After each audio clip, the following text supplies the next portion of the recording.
Trouvez, petit renardeau. Vous êtes encore en train de guetter la mésange? Laissons-la donc s'envoler dans cette brise légère, car Goupil, au détour du sentier, fait une nouvelle rencontre. Renard et Tibère le chat.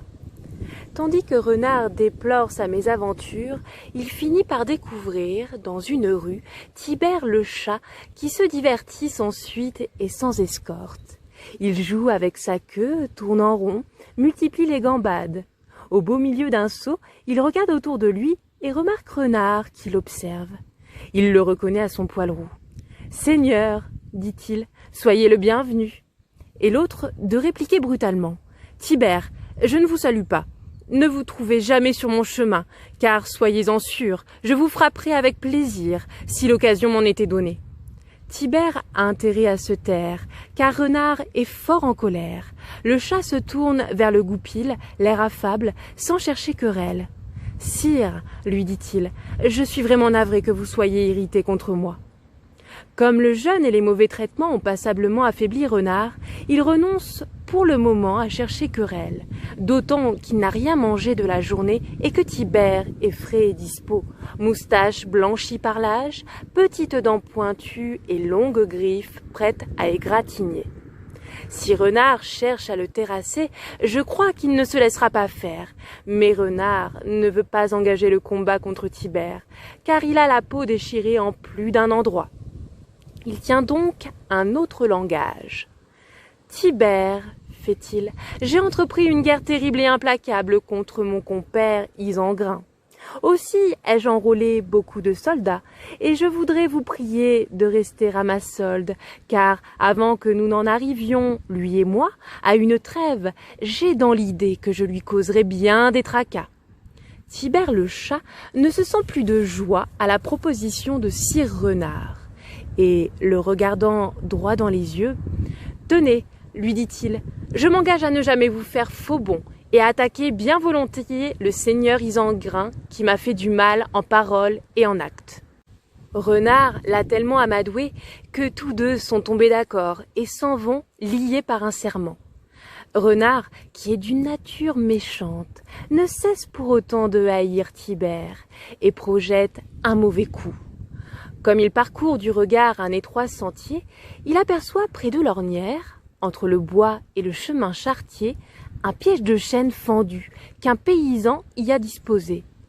Comme il est rusé, Renard l'esquive, mais rien n'empêchera Tibère, si l'autre peut l'attirer dans le piège, de passer un bien mauvais quart d'heure. Le Goupil lance un rire. « Tibère, fit-il, si je vous apprécie, c'est que votre bravoure et votre hardiesse sont grandes et que votre cheval est d'une exceptionnelle rapidité. Montrez-moi donc comment il sait courir par ce chemin couvert de poussière. Courez donc la longueur de ce sentier. Quel beau chemin, sans creux ni bosse. » Voici Tibère le chat tout excité et Renard, un vrai démon, qui le pousse à commettre cette folie. Tibère s'apprête à piquer des deux, il court à petits sauts si bien qu'il arrive au piège. Alors, il comprend que Renard prépare un mauvais tour, mais il ne fait mine de rien et, pour éviter le piège, recule d'un demi-pied.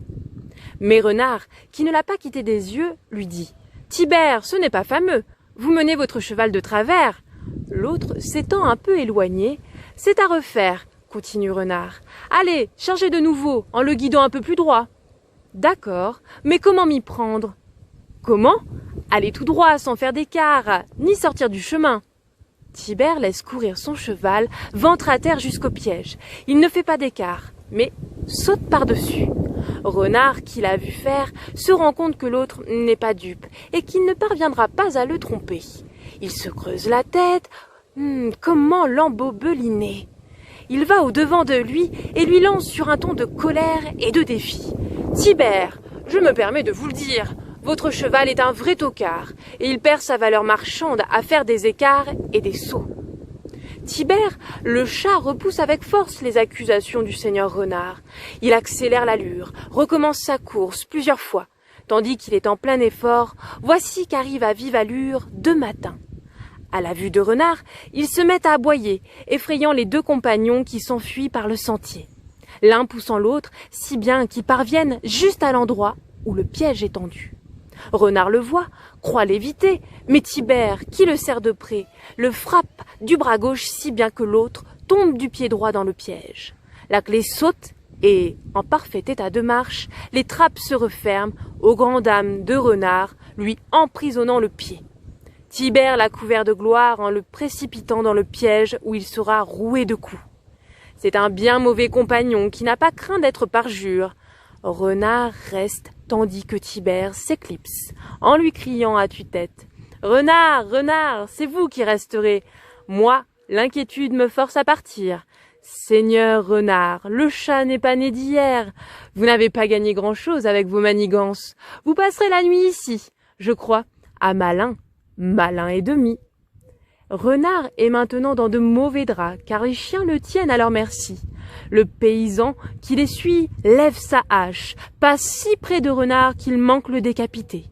Mais le coup glisse sur le piège qui se fend. Alors, Renard bouge la patte et la ramène à soi. Grièvement blessé, il s'enfuit, à la fois affligé et heureux. Affligé d'être blessé, mais heureux de ne pas avoir perdu la patte.